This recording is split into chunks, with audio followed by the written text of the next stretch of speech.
টেনশনে কিছু আছে? কার কাছে রিজিক? আল্লাহ লিখে রাখছেন না?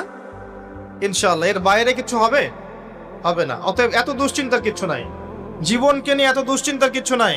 জীবনটাকে কোরআন সুন্নাহর আলোকে এনজয় করেন। কোরআন সুন্নাহকে দিয়ে জীবনকে এনজয় করা যায়।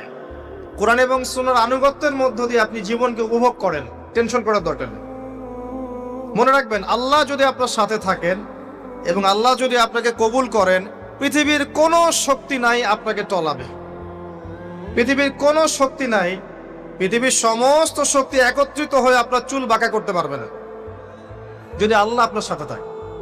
আর যদি আল্লাহ আপনার সাথে না থাকে, আইওয়াস শোডাউন দিয়ে কোনো লাভ হবে না, কেউ আপনাকে বাঁচাতে পারবে। অতএব আল্লাহকে আপন করে নেন, যার যার হক তাকে তাকে দেন, নিজের হক আল্লাহর কাছে চেয়ে নেন, ইনশাআল্লাহ আপনি সুখে থাকবেন।